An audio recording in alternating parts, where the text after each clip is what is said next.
News. This is a channel where I just try to give back to what is the amazing wealth of knowledge on the internet. I study public policy in my free time. I consider myself a public policy analyst. And on this show, every day I'm going to review a different piece of legislation so that you know what's being discussed by your legislators so you can form opinions about it.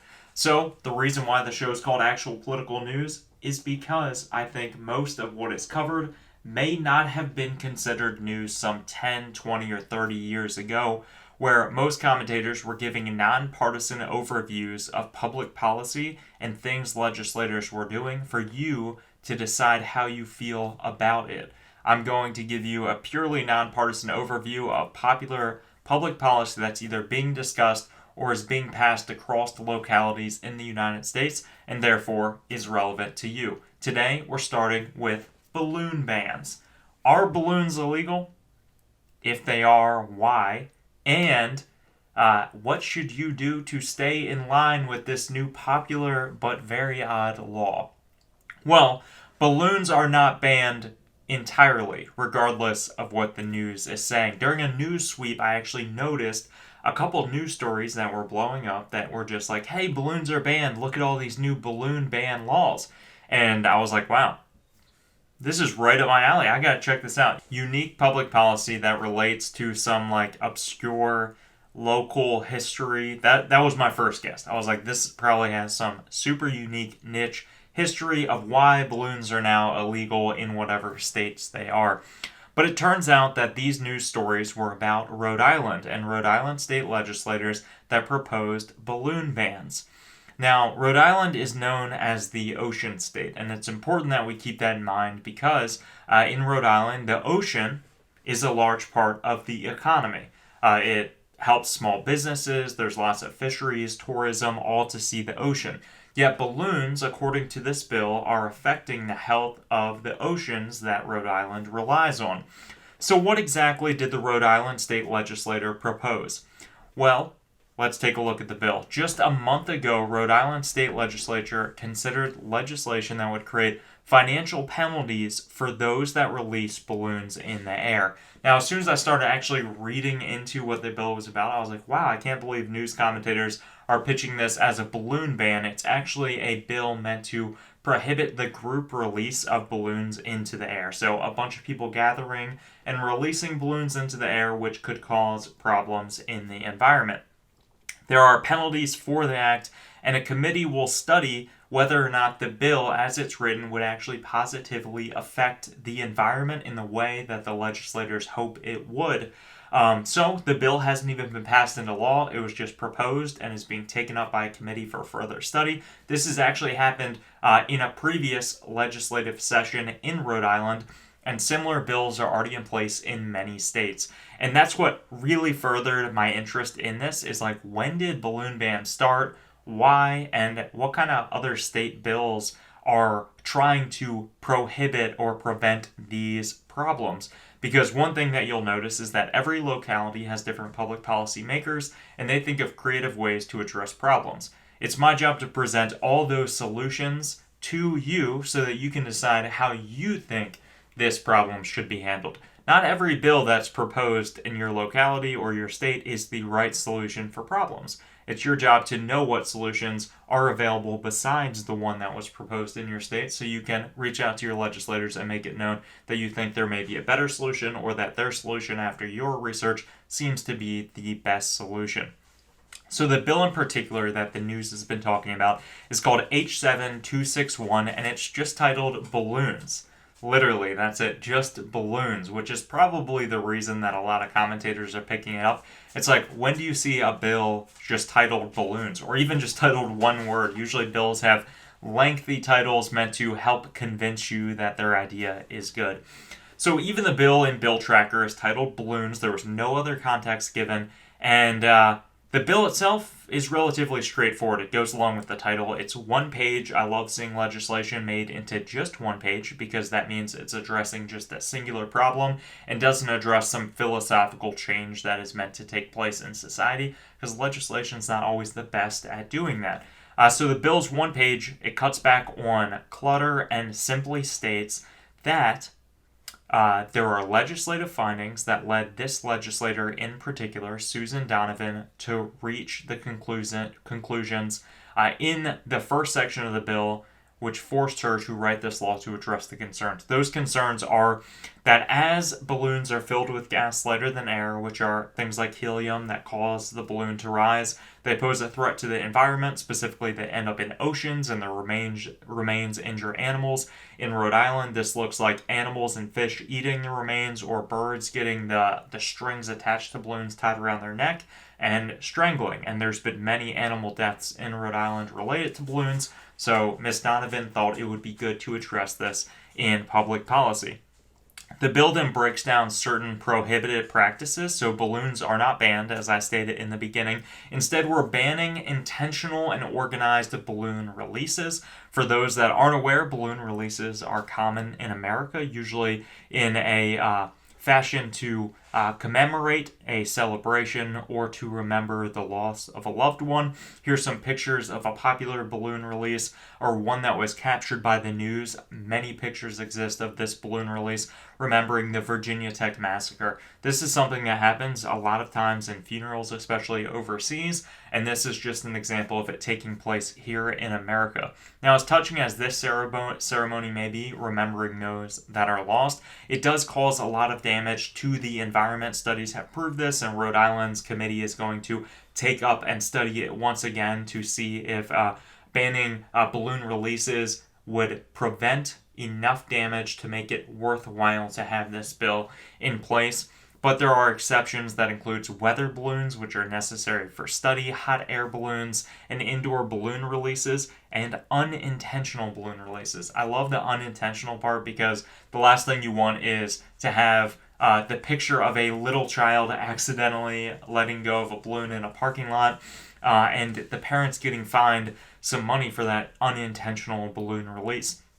Really, the bill is meant to tackle the problem of events where hundreds or thousands of balloons are going to be released at once, which could cause a more catastrophic or destructive force to the local parts of the ocean in Rhode Island that could affect the economy, as we were talking about before.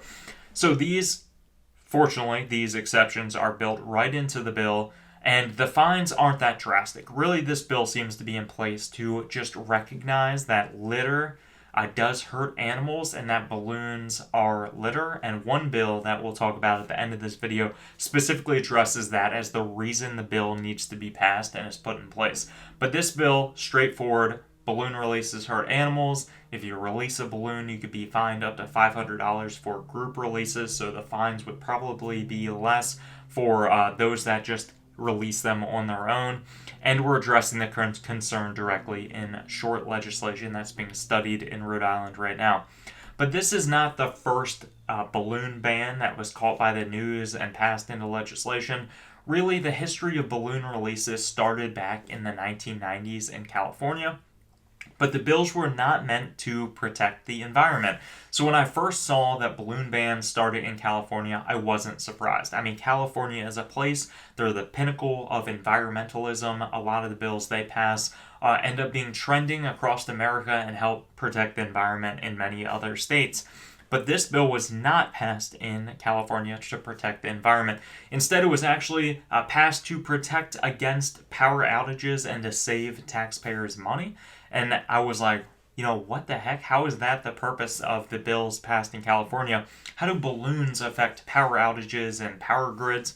But it turns out that the thin helium balloons that you can buy at like a Party City that have prints on them like Disney princesses and SpongeBob, and usually they're shiny and metallic, they actually conduct electricity. And when they get caught in power lines, they shut down power lines. And according to the bill that was passed in California, studies were done, and about 100 to 150 power outages occur in every state on average every year and cost hundreds of millions of dollars by causing power outages. So 100, 150 balloons a year getting caught in power lines and causing damage. That can cost a lot of money to taxpayers, so this law actually banned the release of metallic balloons specifically. Now, in 2018, California updated this law in AB 2450, which specifically stated electrically conductive balloons are outlawed, specifically the release of those balloons. And those who are caught can be charged $100, or if caught a second time, be charged with a misdemeanor.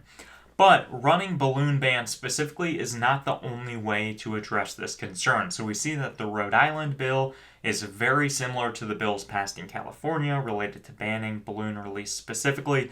But in places like Virginia, litter taxes are used instead of actual bans or litter or balloon bans. In Virginia, businesses that are common, their products are commonly found in litter or in oceans or in streets, are charged some SUR fee or some charge at the beginning of each year to pay for the cleanup of that damage before it hurts the environment. So in Virginia, fast food restaurants are charged $10 a year under their litter tax, and that money is used to clean up roads and streets of litter that statistically belongs to customers most likely from fast food restaurants, to clean up that damage before it hurts the environment. A litter tax could be adopted to actually charge places like Party City, event planners, and places that pass out balloons in order to clean up the oceans or streets before the litter actually does hurt the environment. That's just another option for legislation that could be used. But not everyone, and I do like to address the other side in every video to give you a super nonpartisan view of this stuff, is a fan of balloon bans. So balloon bans do affect the economy. According to a blog I never knew existed because it is extremely niche, is The Very Best Balloon Blog by Sue Baller. She notes that 22,000 jobs are actually at stake in states where balloons may be banned because so many people rely on the sale of balloons. I did not know this, but there is $1.1 billion worth of balloon sales every year. That just seems like a crazy high statistic. Do not take my word for it. That's what her blog said. I'll link it down in the description. But that, if it is true, would it take a hit to certain businesses? Like I said, event planning, birthday party planning, event centers that host birthday parties. I could think of a few in my local area that probably do make a lot of money on the sale of balloons. And they note that there are other ways to address this issue as well, such as putting warning labels on balloons and educating the public of the damage of releasing balloons rather than banning balloons, taxing the sellers of balloons, or having fines for group releases of balloons. Now, the litter tax is a way to charge the businesses, but the businesses will usually pass that cost off to the customers, which could increase the sale or the price of balloons, generally speaking. So just a few ways to tackle the issue of balloons affecting the environment and power outages. We have litter taxes, balloon release bans, like we've seen in many states like Maine, Arizona, and Rhode Island, with a bill that's being considered by a committee right now, and bills that require warning labels on balloons that are produced and sold in states or even federally if the bill was taken federally. Overall, all of the news about the fact that balloons are now banned are a bit hyperbolic. Balloon releases are becoming banned in states across America. Seems to have been trending starting in the 1990s, but really picking up in this year, in 2020. I believe there are now 4 bills being considered across the United States and different states to ban group releases of balloons. So next thing you know, this might pop up in your locality if you sit on a city council or are interested in state public policy. This is something to bring up to your legislator if you're interested, or if you are not interested, letting them know you are not interested in a bill such as this. Make sure you do continue to stay informed about public policy and let your legislators know what you think about these issues, because it is their job to represent your thoughts on these issues. They are your public servant, and the only way they can do their job is if you are informed and then let them know about your opinions. So while this is a very niche video covering topics like public policy news, I hope that it adds just another grain of useful knowledge to the vast ocean that is the internet and YouTube. I benefit greatly in my career from the information I find online, so I hope to add a little bit of fun, nerdy political news online as well. If you like this content, I'm going to have more coming. Like I said, I'm going to try to review a piece of legislation every single day. Just subscribe below and there will be more. Thanks guys for watching. Have a good rest of your day.